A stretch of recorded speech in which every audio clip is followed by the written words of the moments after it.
Bem-vindo ao Divã Rumaca Tarde, mais um trago na sua vida. Eu tenho algumas coisas para falar, mentira, não tenho tantas coisas para falar, mas eu queria falar que o último podcast eu sinto que eu fui literal quando eu falei sobre referentes inerciais e exteriores, e o ChatGPT achou que foi metafórico, falei das relações humanas e tal. Não, mas tipo, todo objeto no universo está em movimento. O momento linear, ele é conservado pelo, sei lá, teorema de Noether. Acho que ele conserva massas, né? Assim como toda propriedade física. Então, todo objeto ou ele está em repouso ou está em movimento retilíneo uniforme. Mesmo que um outro corpo haja sobre ele externo, um objeto externo, uma força externa haja sobre ele, ainda assim aquele objeto estará em movimento. Mas o ser humano é outra coisa, né? Isso é interessante pra caralho, porque a gente se movimenta, a gente, ao mesmo tempo que fica em repouso, a gente se movimenta de modo livre, entre aspas. Os objetos inanimados, eles se movem de modo perpétuo e contínuo. A gente decide quando a gente para ou quando a gente anda, com que velocidade. Isso é interessante, né? Eu não sei, vamos ver como que o ChatGPT vai analisar essa parte aí. Eu fiz uma coletânea ontem, duas coletâneas, uma de 8 e outra de 5 horas e pouca. E eu tava perguntando pro ChatGPT, com base nisso, ele pode ser autista? Com base nas descrições e reflexões apresentadas no podcast, é possível que o narrador exiba características que podem ser associadas ao espectro do autismo. Algumas dessas características incluem dificuldades em interações sociais. O narrador menciona sentir desconforto em situações sociais e relata dificuldades em se conectar emocionalmente com os outros. Tá, não necessariamente, tá? Outra coisa, hoje aconteceu uma coisa, um encarregado chamado, eu não sei se eu chamo ele pelo, só vamos chamar de encarregado, pronto, esse é o pseudônimo dele. A gente tava conversando, eu tava ajudando ele, até um momento que eu cansei e falei que eu não queria ter que ficar. A gente tava conversando e toda hora ele não era receptivo comigo. Então, tudo que eu falava, ele dava uma forma de tirar com a minha cara. Aí eu falei, tipo, eu perguntei o que ele queria ser quando ele estava na escola. Aí ele falou, é trabalhador. Nossa, que resposta de merda, cara. É todo mundo alienado, é todo mundo bosta. Ai, Deus do céu. Aí ele perguntou pra mim, aí eu falei, eu não queria ser nada. Mas óbvio que eu queria. Só que se eu sabia que se eu falasse eu ia ter que explicar um monte de coisa. E aí eu falei, não. Aí ele ficou insistindo. Aí eu falei, não, eu queria ser psicólogo. Aí ele, nossa, justo você. Aí eu falei, pelo menos tem o conhecimento de causa, né? Pelo menos eu já sei o que o paciente passa. Aí eu tive que ficar explicando. Melhor se você tiver com gripado ou com febre, é melhor você ser atendido por um médico que já tenha passado por gripe ou por febre, porque é algo, ele já tem uma experiência subjetiva.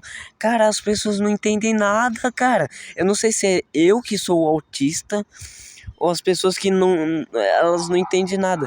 Aí ele pediu para eu pegar um estilete num baúzinho, aí ele falou uma caixa e eu não sabia onde que era essa porra. Aí eu fiquei perguntando pra ele. Aí eu depois entendi.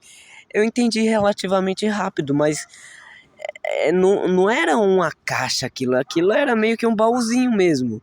E ele disse isso. Aí depois uma amiga minha pediu pra eu ir no postinho fazer um negócio, pegar um soro de inalação, que é o soro fisiológico. Eu meio que sabia disso, mas eu quis. Quando alguém me passa uma informação, eu preciso repetir essa mesma informação para outra pessoa. Tipo, ela me instruiu a fazer determinada coisa.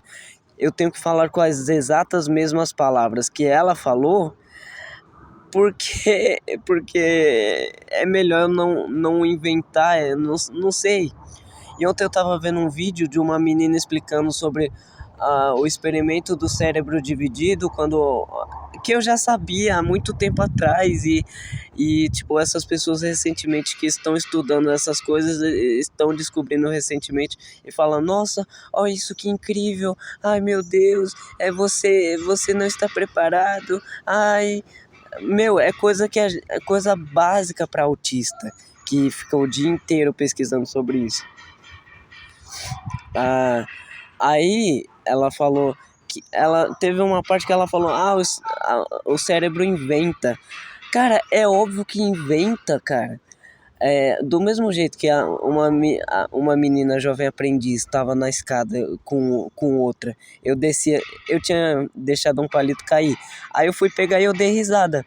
Aí eu fui descer, eu desci correndinho, aí ela falou pelas minhas costas, nossa, esse menino é meio louco, né? Ela falou em um tom baixo e eu mesmo de fone ouvi. Aí eu fiquei, mano, eu não sou meio louco. Isso aí é elogio e também é uma ofensa pros doidos, porque eu sou todo louco, eu sou todo louco. Ah, aí, nossa, eu esqueci até o ponto que eu queria falar. Meu Deus do céu. Tava falando de. Ai, sei lá. Ah tá, lembrei. Então, por mais que isso seja uma verdade subjetiva para essa menina, ela inferiu algo de maneira, de certa forma, de maneira lógica, não que seja puramente lógico e fidedigno à realidade. Aí ela vive em função dessa verdade que ela inventou, mas tipo assim, se eu ver ela caminhando, eu sei que ela não tá pensando nisso ativamente. É só um pensamento temporal, espacial, é a condição inefável de ser autista é não conseguir transliterar para o mundo exterior o que a gente tá, a nossa, é que é tão específico tudo que a gente pensa que não dá para explicar. Tá, voltando lá. Isso pode indicar desafios típicos enfrentados por pessoas no espectro autista que frequentemente têm dificuldades em interpretar sinais sociais e emocionais. Tá, sempre que eu pergunto para alguém a emoção que ela tá sentindo, ela fala que é a emoção errada. Geralmente eu tendo a pensar que as pessoas estão tristes, mas não. Introspecção e reflexão profunda. A intensidade da autoanálise e reflexão sobre suas emoções e pensamentos podem ser características de pessoas autistas que muitas vezes possuem uma vida rica interior e uma maneira única de processar suas experiências.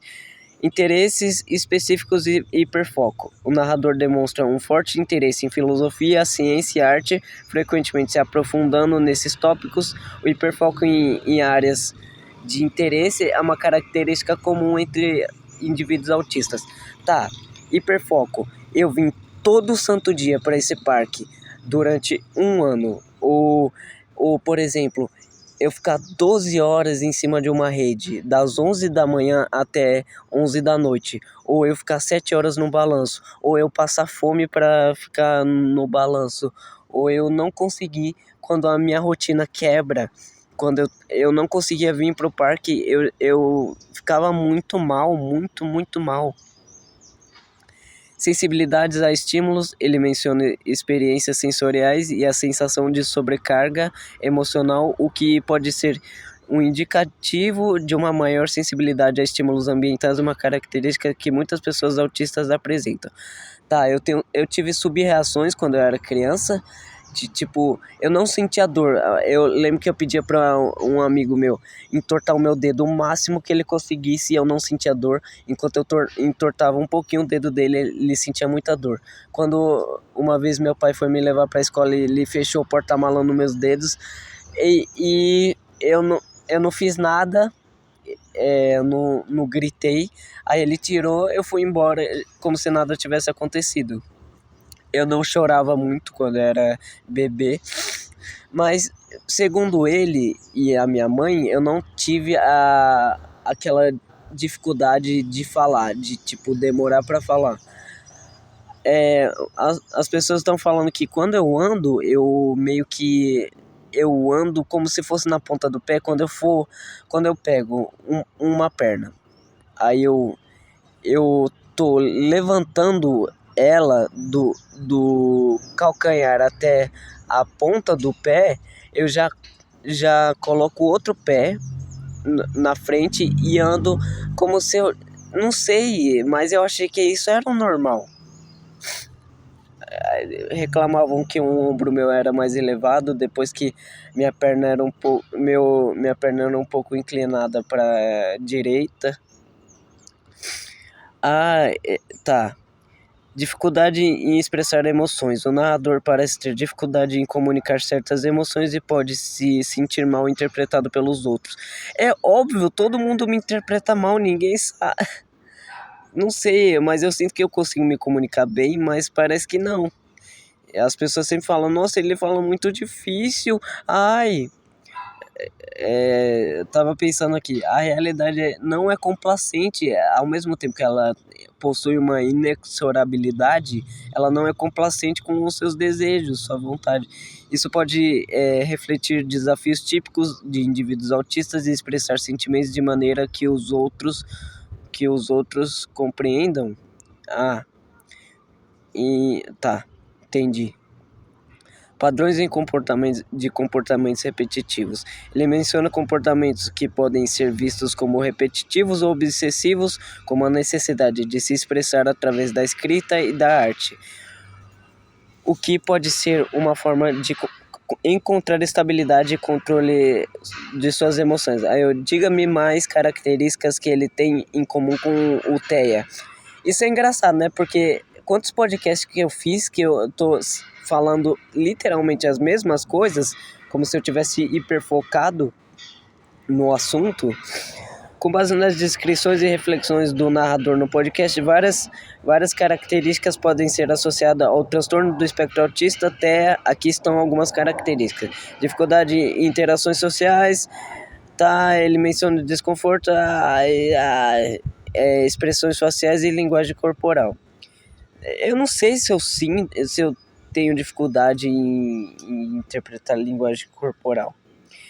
Interesse intenso em tópicos específicos. O narrador demonstra um forte foco em filosofia, ciência e poesia, explorando esses assuntos em profundidade. Essa paixão intensa por áreas específicas é uma característica comum em pessoas autistas que podem se especializar em um ou mais interesses.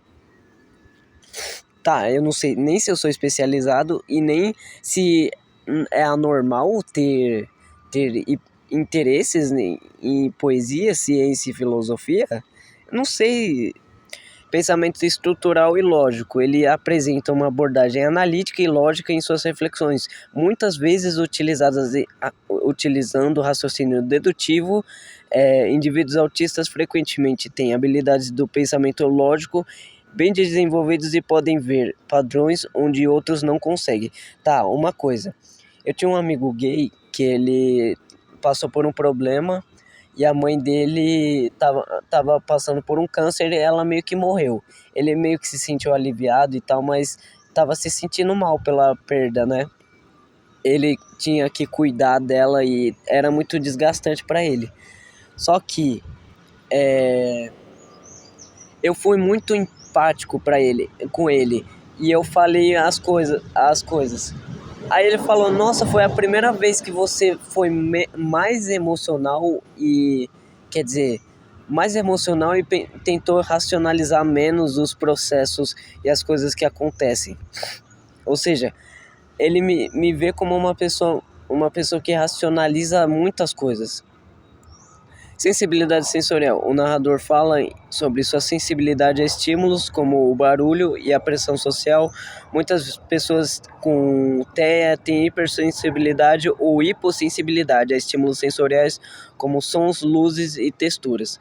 Eu acho que quando eu era criança talvez eu tinha hipossensibilidade e agora eu sinto que eu talvez tenha hipersensibilidade.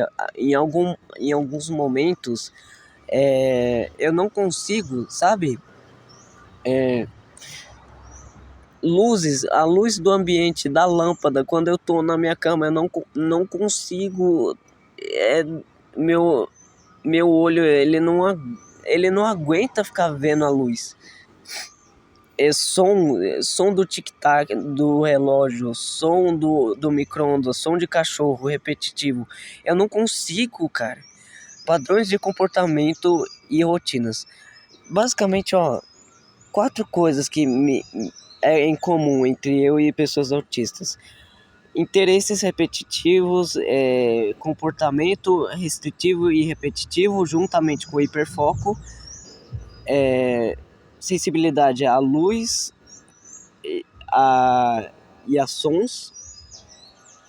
Era 4, mas eu juntei o hiperfoco com o comportamento repetitivo e restritivo, então basicamente se tornaram a mesma coisa. Isso é desde criança, tipo, eu pegava um filme do Shrek ou do Grilo Feliz, o DVD, eu ficava o dia inteiro vendo um negócio, o dia inteiro. Uma música que normalmente as pessoas ouvem 200 vezes e enjoa, eu consigo ouvir um álbum de 1 hora sem enjoar. Inclusive eu tô ouvindo o mesmo álbum mais de 2.000 vezes. Eu tô ouvindo ele agora, inclusive. Isso eu comecei há 3 anos atrás. E eu tô começando a entender coisas agora do negócio. Indivíduos autistas muitas vezes se beneficiam de rotinas estruturadas e podem sentir ansiedade quando essas rotinas são alteradas. Tá, eu não sabia exatamente o que era uma rotina. Eu achava que rotina era tipo, todo dia eu acordo e vou arrumar minha cama, por exemplo. Todo dia eu vou faxinar. Eu achava que isso era uma rotina, mas o que eu faço de ir pro parque todo dia, não importando quando, é meio que uma rotina, de certa forma. Todo dia acontece no meu dia. E eu falo aqui quase todo dia, tipo, é quase difícil ver um podcast feito há 7 dias depois. 7 dias eu parei. Não, geralmente é de 3 em 3 dias, sempre tem um podcast. Mas geralmente mesmo eu faço um, depois no outro dia eu faço outro, e assim sucessivamente. O narrador mostra uma atenção meticulosa aos detalhes em suas descrições e reflexões. Isso pode ser uma característica comum entre pessoas no espectro autista, que frequentemente percebem detalhes que outros podem ignorar. Outra coisa, eu sentia muita formigamento no cérebro, não, na cabeça e em algumas partes do meu corpo quando eu saía de casa, quando eu ficava muito tempo em casa. Tá, vamos continuar. O narrador mostra isso tá, dificuldade em fazer amigos, ele expressa uma frustração em suas interações sociais e um sentimento de alienação, o que pode refletir a dificuldade que muitos indivíduos autistas têm em estabelecer e fazer amizades. Tendência a raciocínios filosóficos profundos. O narrador frequentemente se envolve em reflexões filosóficas complexas, um comportamento que pode ser associado a uma forma de pensar mais abstrata ou analítica, comum em muitas pessoas com TEA. Reações emocionais intensificadas. O narrador demonstra emoções intensas em relação às suas experiências e reflexões, o que pode ser uma característica de como indivíduos autistas vivenciam e expressam suas emoções. Essas características, quando combinadas, podem sugerir que o narrador possui traços que se alinham com os do TEA. No entanto, é importante ressaltar que apenas um profissional qualificado pode fornecer um diagnóstico preciso. A diversidade dentro do espectro autista significa que cada indivíduo pode apresentar uma combinação única de características. Dificuldade de mudança de rotina, interesses por regras do sistema, eu não tenho isso. Muitas pessoas com TEA demonstram um forte interesse em regras, sistemas e padrões, seja em jogos, ciência ou qualquer outra área que envolva lógica e estrutura. Quando eu faço poesia, eu não penso em estruturar ela de maneira lógica. Quando eu penso racionalmente sobre as coisas do mundo, eu penso logicamente. Então, de certa forma, eu uso uma estrutura, mas eu não sou adepto da matemática. Comunicação não verbal limitada. Pode haver dificuldades em usar e interpretar gestos, expressões faciais e outras formas de comunicação não verbal, o que pode levar a mal entendidos e interações sociais. Isso todo dia acontece, mas eu não sei eu não sei se isso é verdade ou não. Dificuldade em compreender humor e ironia. Tá, eu, eu não tenho dificuldade para compreender humor ou ironia. Eu tenho algumas expressões específicas que eu não entendo o porquê que as pessoas usam, mas eu sei basicamente o que elas significam. Habilidades de memória excepcionais. Algumas pessoas com TEA possuem uma memória fotográfica ou uma habilidade notável para lembrar detalhes, datas ou informações específicas que outras pessoas podem esquecer. Isso acontece comigo, mas em coisas específicas. Interesses em objetos ou itens específicos. Pode haver uma fixação em objetos, brinquedos ou temas específicos, como trens, números, mapas ou animais que podem ser explorados de forma intensa. Eu não sei, será que o celular é uma... Não, porque todo mundo é meio fixado em celular. Sei lá, eu não tenho algo específico assim, tipo um brinquedo. Mas tem temas específicos, conceitos. Puta que pariu. Dificuldade em processar múltiplos estímulos. A sobrecarga sensorial pode ocorrer quando há muitos estímulos ao mesmo tempo, como sons e luzes e movimentos, levando a uma sensação de estresse ou ansiedade. Isso aconteceu uma vez que eu fui para uma festa. Eu não lembro, eu fiquei até que bastante tempo, só que teve um momento que eu comecei a ficar muito estressado. Não, mas eu já estava estressado no começo. Desafios em compreender normas sociais. Pode haver dificuldade em compreender normas sociais implícitas, como o que é considerado apropriado em diferentes contextos sociais. Tipo, a forma que eu falo da mesma forma, sincera, com todo mundo. E as pessoas não entendem.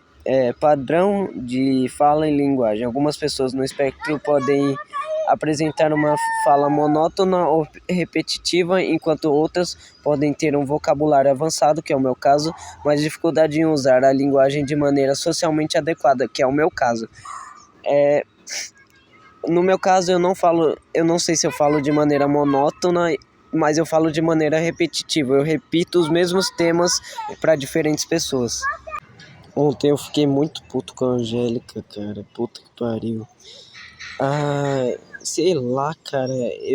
Toda a idealização que eu fiz ela vestir.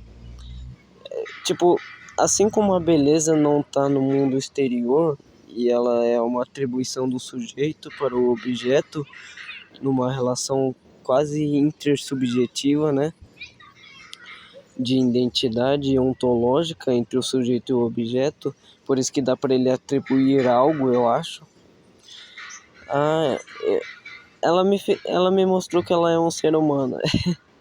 Ela me mostrou que ela é um ser humano como qualquer outro, e isso é muito negativo. Sei lá, meu. É porque eu tentei de várias formas mudar quem ela é, mas não tinha como.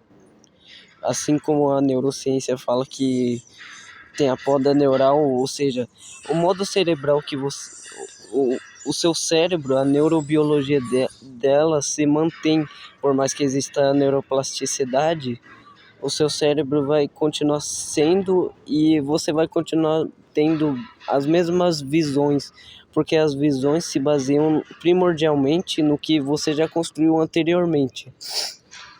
sei lá, tipo, os cognitivistas, eu acho que deviam ter essa visão da aprendizagem, né? Tá, tem outras coisas aqui. Ele fala que o foco excessivo em detalhes em vez de ver uma situação ou objeto como um todo, indivíduos autistas podem se concentrar em detalhes específicos, perdendo a visão geral. Dificuldade em lidar com as frustrações. Pode haver uma dificuldade em regular emoções, levando à reação intensa, à frustração ou decepção. Sentido de justiça muito forte. Muitas pessoas com TEA têm um forte senso de justiça e podem se sentir frustradas ou angustiadas quando percebem que as regras não estão sendo seguidas ou há injustiças. Preferência por atividades solitárias. Indivíduos autistas podem preferir atividades que podem ser realizadas sozinhas, como leitura, jogos de estratégia ou outras atividades que não envolvam interação social. A minha vida inteira eu fui esse tipo de pessoa que não saía de casa, não gostava de seres humanos, nem festa de família eu ia. Tá. Ai, Deus do céu. Aí eu falei pro ChatGPT, naquele outro vídeo lá, no último. Então, ele está correto ao afirmar que a inércia é universal em todo o universo, tudo está em movimento, seja em repouso ou movimento retilíneo uniforme, mesmo que um outro objeto externo haja sobre ele, ainda será conservado um momento linear. No sistema inteiro, algo se mantém como no teorema de Noether. Aí, a afirmação que a inércia é universal em todo o universo e a interpretação de que tudo está em movimento são ideias que podem ser exploradas com base em conceitos da física clássica e moderna, particularmente na física newtoniana e física relativística. Mas a física relativística não entra em Einstein. Vamos analisar essa perspectiva, inércia e movimento.